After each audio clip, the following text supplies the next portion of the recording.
Hi, everyone. Thank you guys for joining.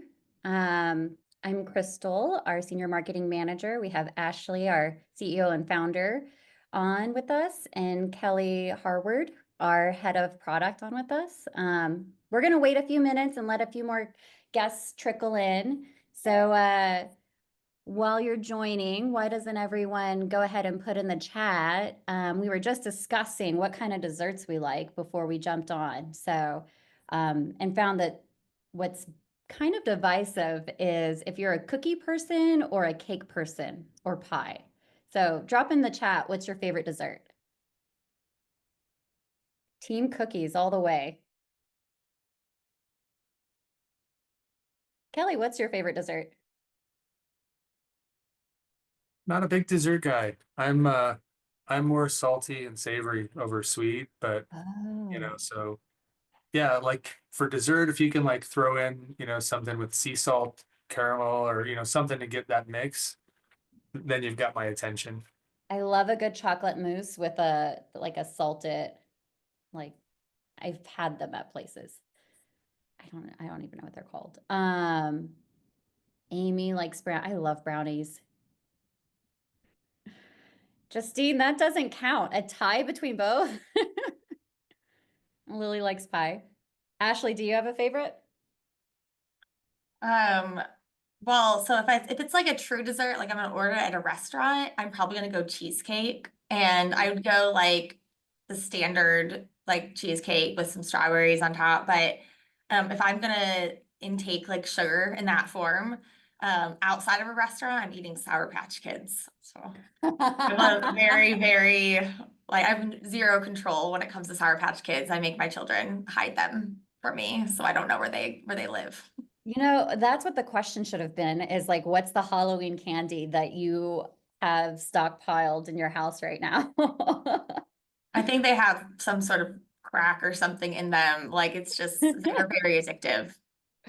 I um I really like Crunch bars and Snickers and peanut M&Ms. Don't like regular M&Ms. Skittles. Oh, I do love Skittles. And so that's another good question. Halloween candy. Are you a sweet and sour like Skittles, Sour Patch Kids, or are you like a chocolate bar? My kids, when they come back from trick-or-treating, they just hand over the almond joys because nobody likes them, but I love them. So I do love almond joys. Sweet and sour all the way. Oh, Reese's. Yeah. My husband loves Reese's. I got yelled at for bringing home candy for like stockpiling it, and I didn't get a mix with Reese's in it. I told him I was doing him a favor. All right. Well, we have about 17 people in, and we're about 4 minutes past. So let's go ahead and get started. Thank you, everyone, for joining. So today we are at our Human Risk Management Ask Me Anything webinar. We are going over the Forrester Wave that was just released, featuring human risk management and insights behind some of the things that was in the report. So I'll introduce our speakers in a second. If you have any questions throughout the webinar, please go ahead and drop them in the Q&A. You should see that at the bottom of your screen. So if you just pop that out, put some questions in there, we will come back and answer them after Ashley and Kelly have finished. So today we have with us Kelly Harward, who is our head of product. Thanks for joining us, Kelly. Built a lot of amazing tools for human risk management. Super excited to have you on. And then our CEO and founder of Living Security, Ashley Rose. So always excited that she makes time to join us on these things. So I'm going to go ahead and kick it off with Ashley. And if Kelly, if you'll go ahead and share your screen with the deck. So Ashley, if you'll jump in, the Forrester report recently named Living Security as a leader in human risk management. We're super excited about that. Can you share what that validation means for the industry and how it highlights the need for change and how organizations approach cybersecurity? Absolutely. Thanks, Crystal. And yeah, welcome everybody. So glad that you've joined us today for this time. We're really excited that I'm excited to be here and getting to speak to everybody about this today. So yeah, to get to your question, Crystal, I think the validation is really what we've all known. And I see some of those names in the chat, some familiar faces, some familiar partners and customers. I think it's just really validated what we've all known for quite some time. And truly, if I looked back into 2022, when the security awareness and training wave came out the last time, Forrester started to introduce some of those concepts of human risk management into that SAT wave, specifically around providing meaningful metrics around human risk. But if we look back over the last 2 years, like we've made progress and it just hasn't been enough. And so truly, if we think about like why the name change, right? Why is the strategy shift? Like, how is this validating what we're doing? What we're saying is it's not enough to let security awareness and training run in the background and expect our tools and technologies to secure our environments any longer. And again, I'm not saying anything that you don't know, but what I think we're going up against is an industry that has had that perspective for far too long, right? It's been multiple decades since security awareness and training came about from a compliance orientation. And we've seen the evolution of CISOs and even risk management leaders who were very, technology first, human sort of as an afterthought.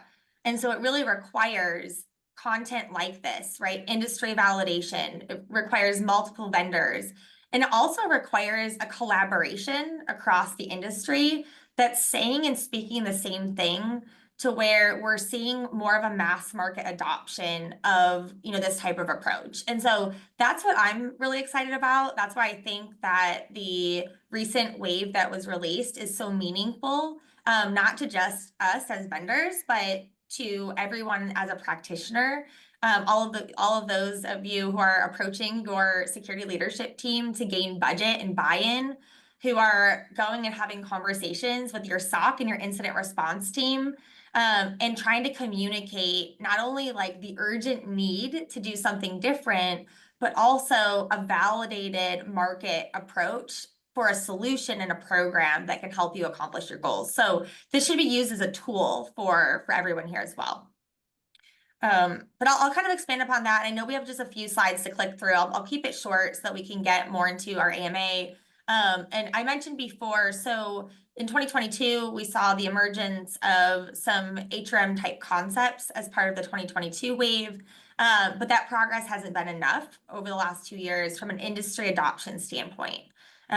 We talk to organizations every day that are still relying on what I would think about is now becoming more outdated or siloed approaches.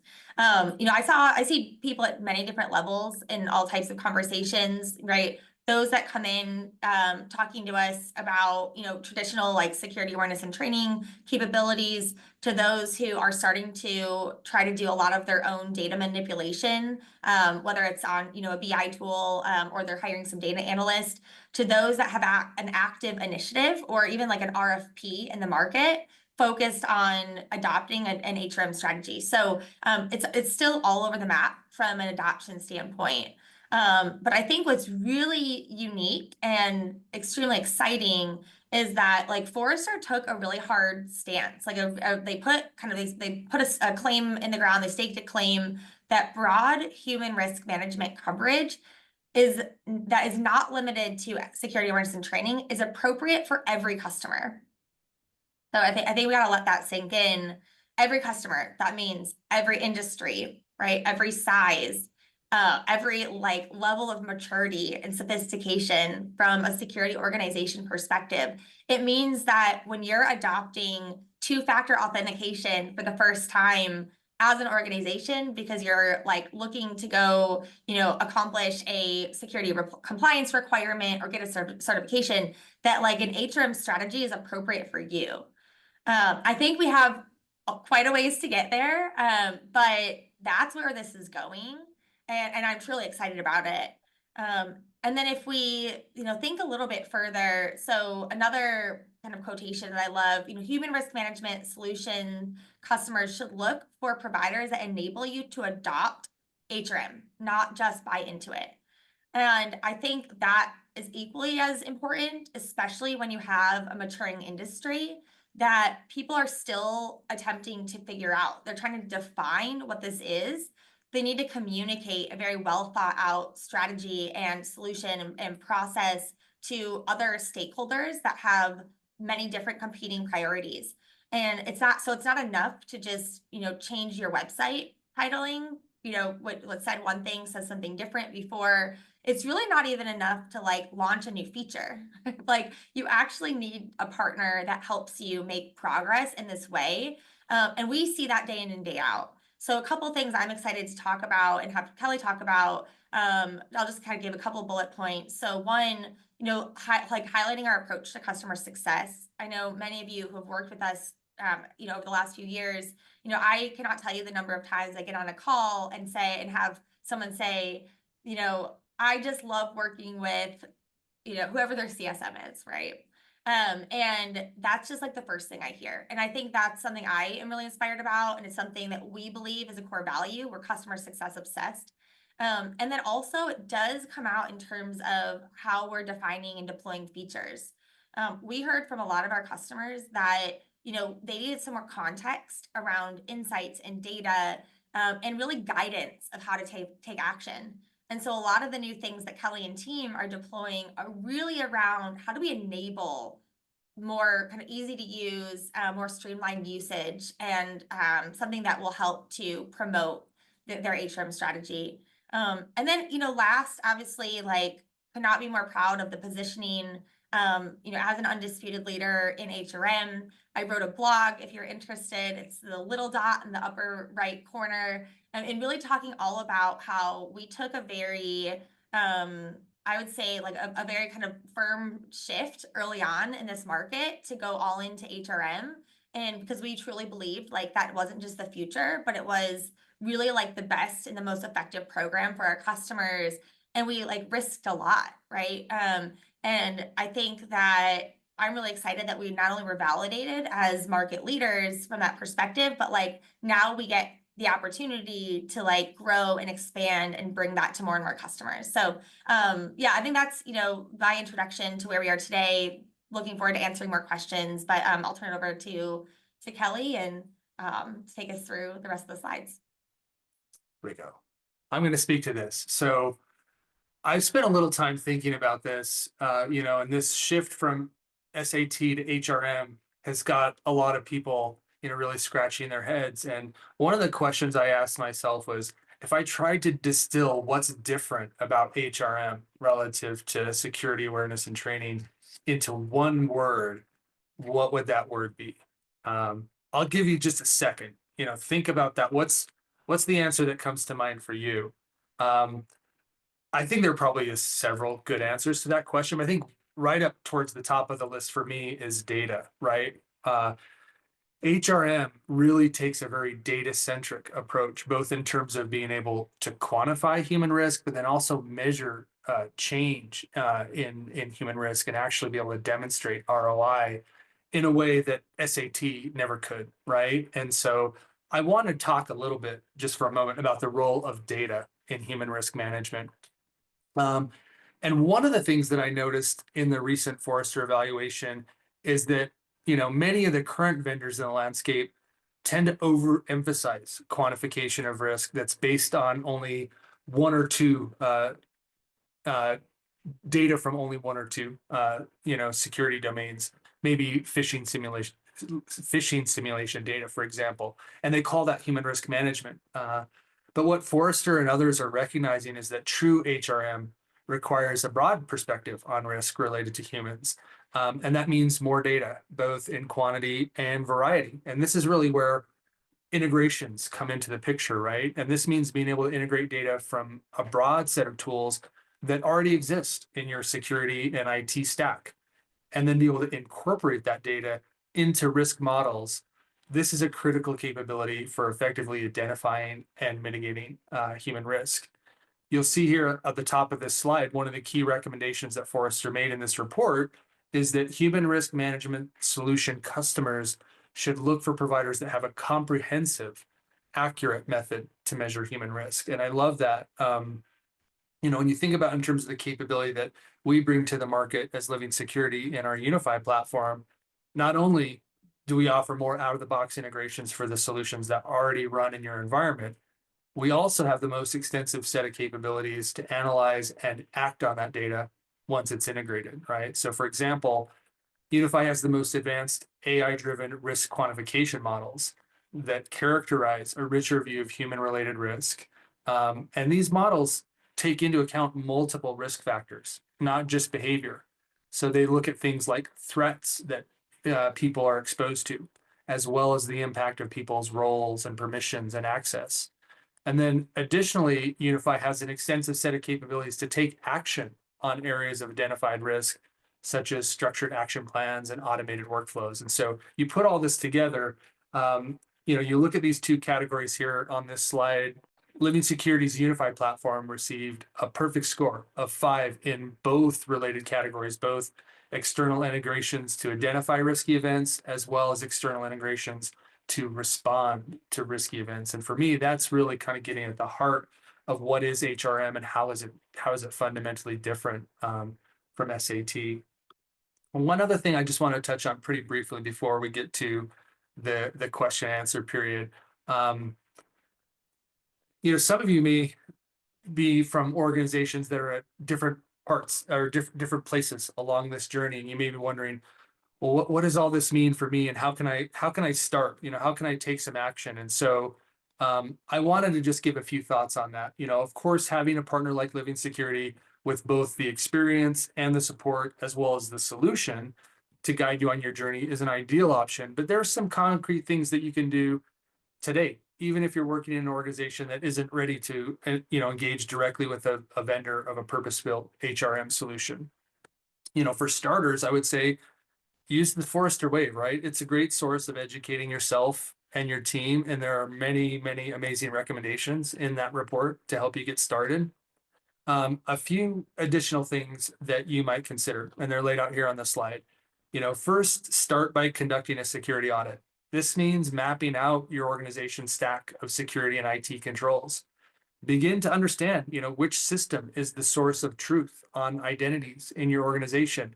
Most often, this will be something like Microsoft Entra ID, what we used to know as Azure Active Directory, or some similar directory service. And then begin to branch out to understand which other tools in the stack have data that provides a perspective on the humans in your organization, including not only their behaviors, but also the threats they're exposed to and the entitlements that are granted to them. This leads to the next step, right? Connecting with others in your org who own and operate these systems.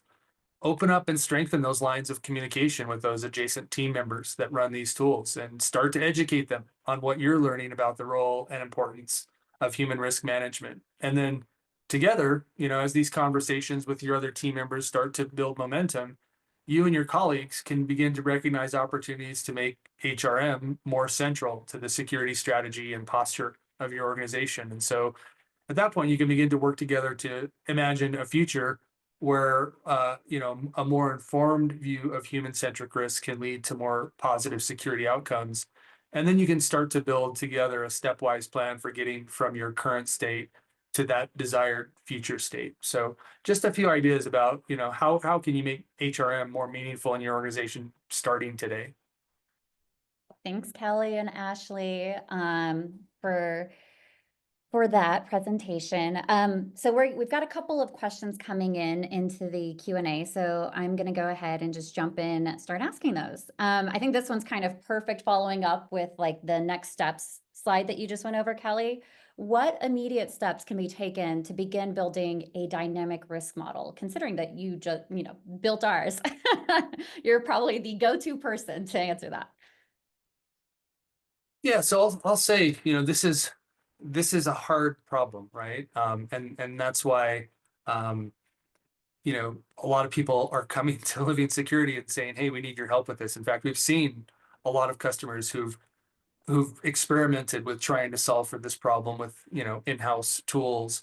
and really through that experience come to recognize the complexity of it. And it goes back to what I said earlier, right? The better in terms of being able to predict and quantify risk, the models need to be able to consider a pretty broad set of data, and that includes lots of data and lots of variety of data. But to get started, it like I said, it starts with understanding who are the people in the organization. So start there, right? Go and have a conversation with the person that owns your directory service, and start to talk about how can we understand who are the individuals in our organization, so we can start to understand what types of risks they're exposed to and they expose the organization to.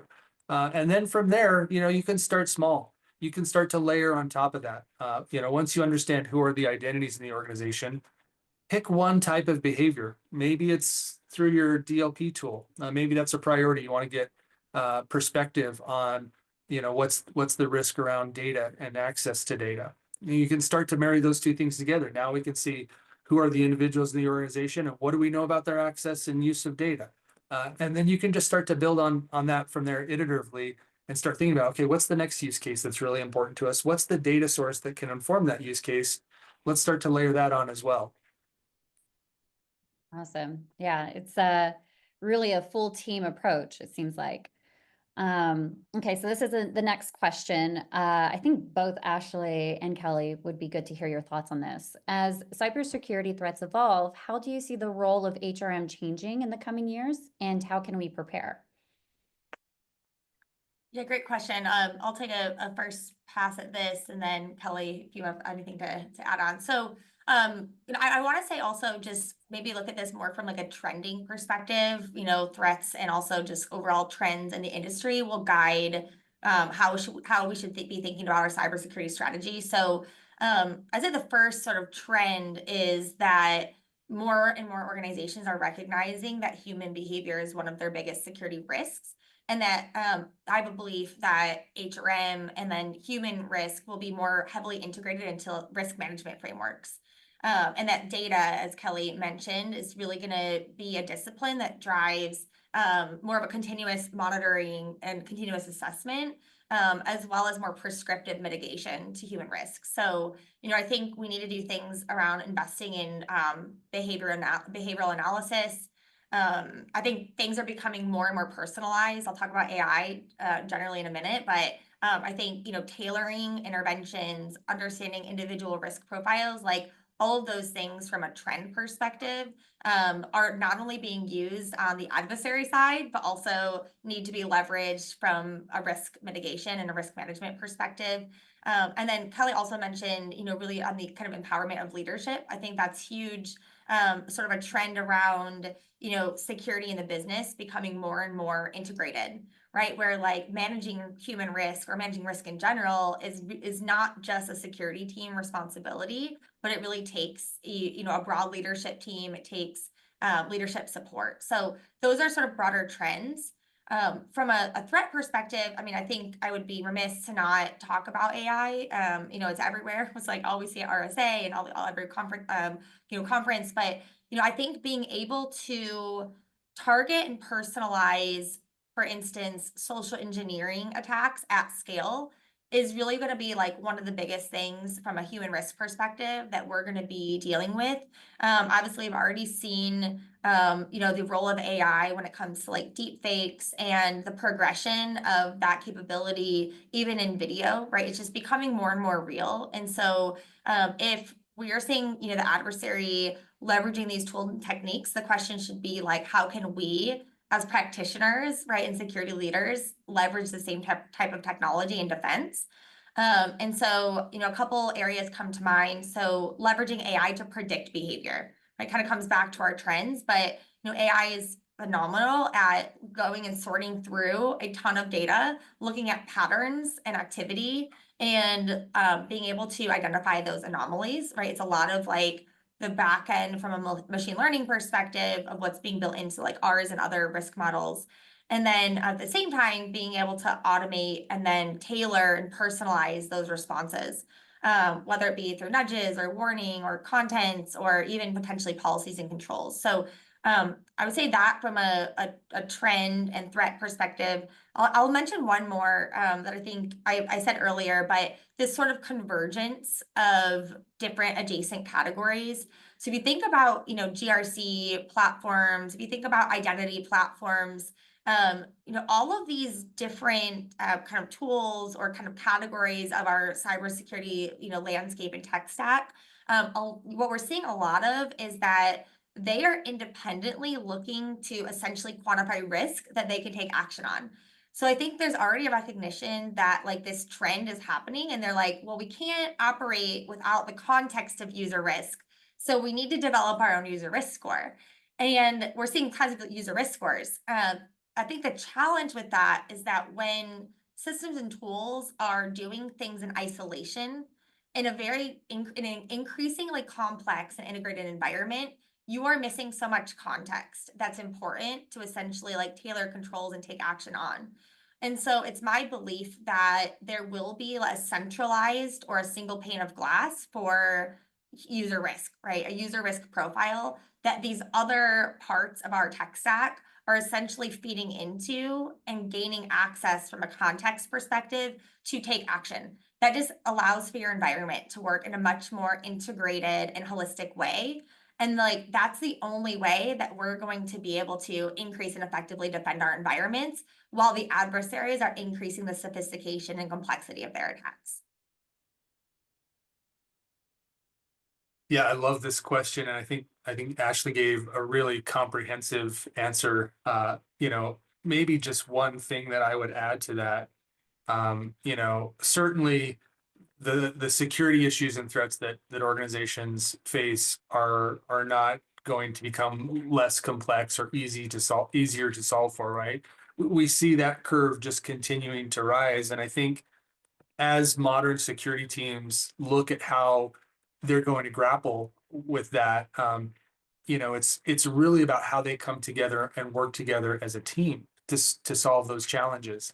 And I think this is really what excites me about human risk management, because if you look at a lot of modern security teams, they operate in a relatively siloed fashion. Everyone understands, okay, this is my role, that's your role, I do this, you do that.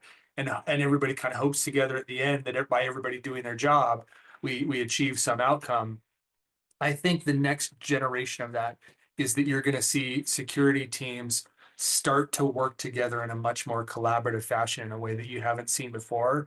And I think the unifying thread between all of that will be the humans in their organization, because every person on that security team has a unique perspective into the problem they're trying to solve that's informed by human risk, right? And so I really think that's what's coming in terms of, right now we're talking about this first step of an evolution from SAT to HRM. That's not the final destination for HRM. That's the first step. Where we're going is HRM is going to evolve to become that mechanism that drives this collaboration across security teams by providing that unifying view of risk from the human perspective across all the work that they're doing. And that's going to open up and unlock those opportunities to work together on solving problems in a collaborative way. Kelly, I feel like I'm going to jump in here. I know we're coming up on time.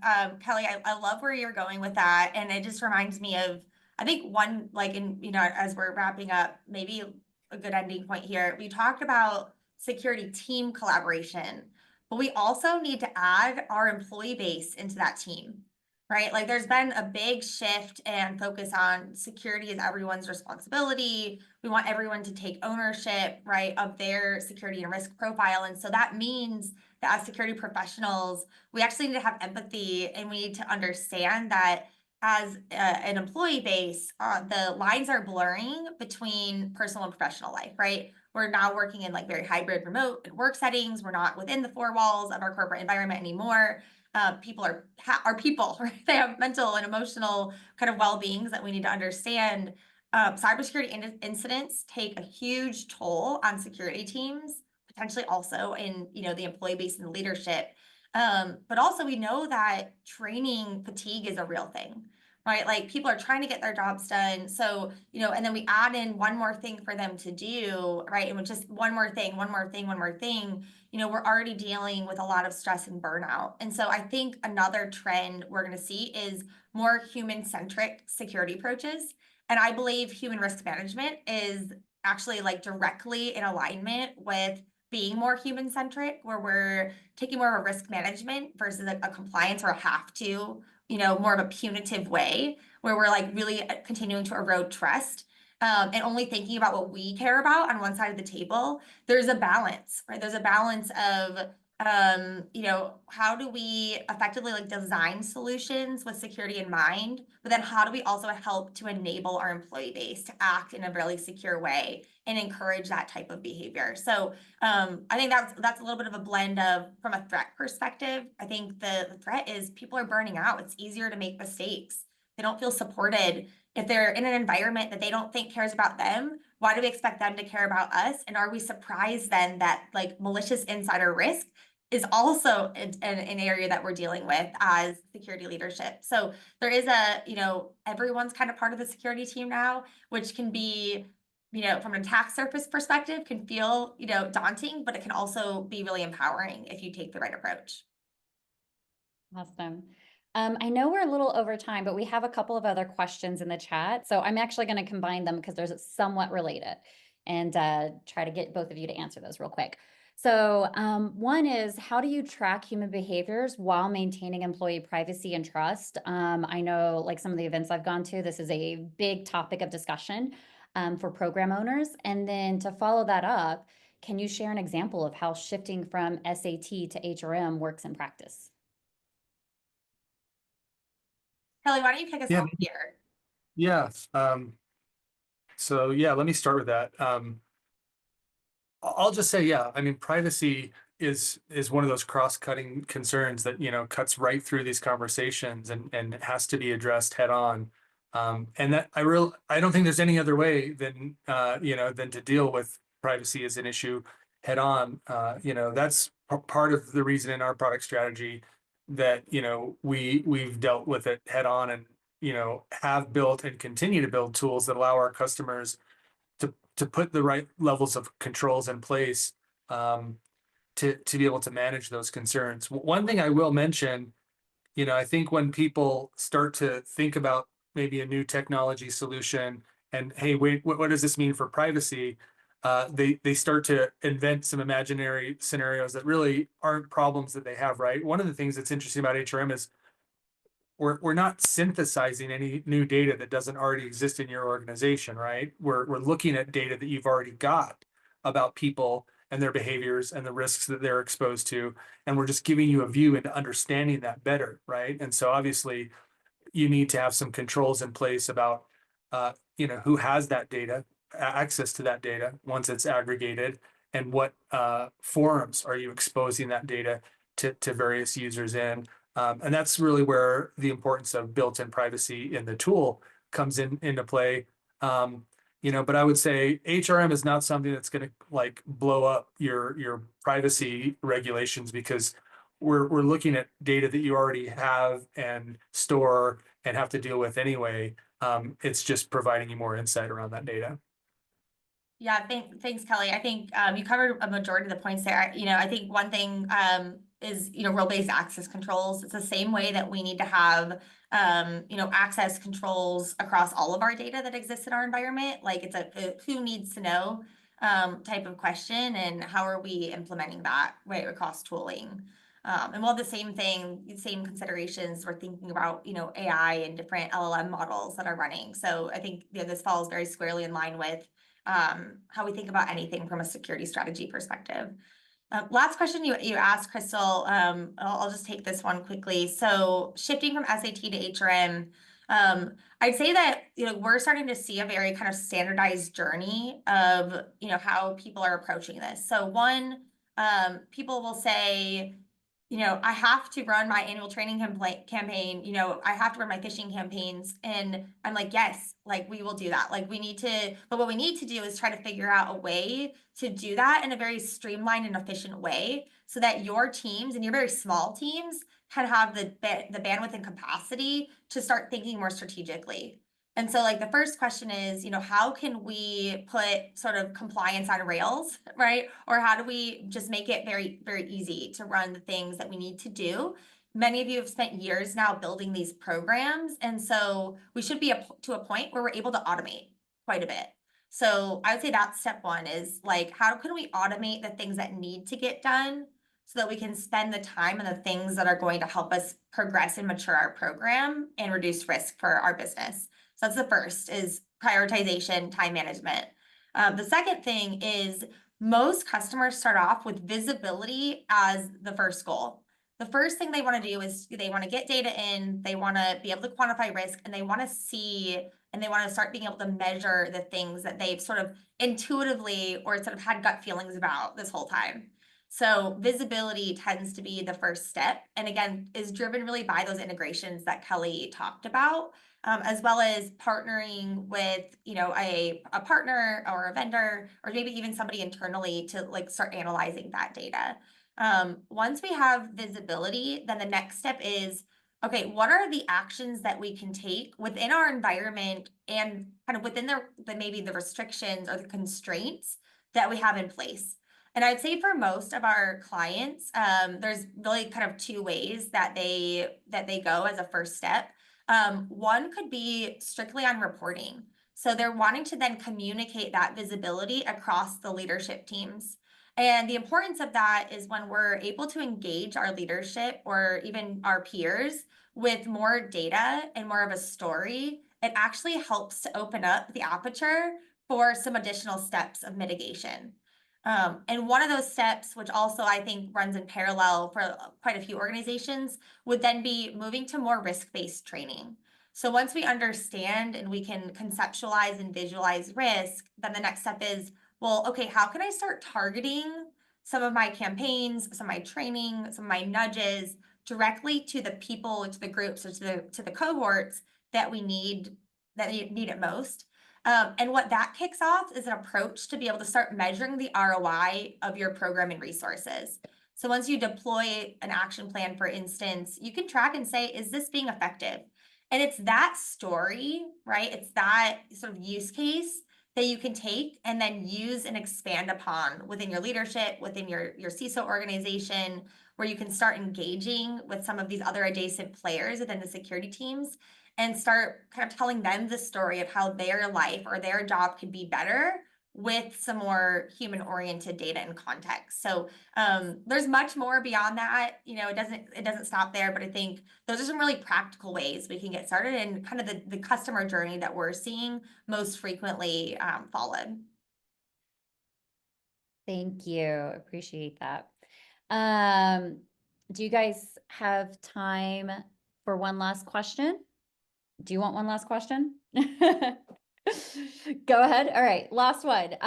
What are some of the biggest misconceptions you see about HRM? I think that one's easy, right? And we've covered that to some degree. I think the first most obvious one is mistaking HRM as just next gen SAT, because it really does involve a fundamentally different approach to a much bigger and more comprehensive problem. So, that's the one that jumps right off the page at me. Yeah, and I'll expand upon that. I think, thinking that like phishing alone is an HRM strategy. I think it's a starting place and it can absolutely be a place to start for many organizations. We have a tool called Unify Go that really starts looking at phishing and email and some of that access risk. But it's really a first step. It's not a comprehensive, or I would say like a holistic approach to human risk management. So those are two. Kelly, you hit the nail on the head, but I would say that's the second one that we're seeing in the industry today. Awesome. All right. Well, thank you both, Ashley and Kelly, for joining and leading our Ask Me Anything Human Risk Management webinar. You guys, for all of our attendees, we do have some links in the chat, and we will send a follow-up email recapping this, also with a link of where you can see the recording if you want to rewatch. Thank you, everyone.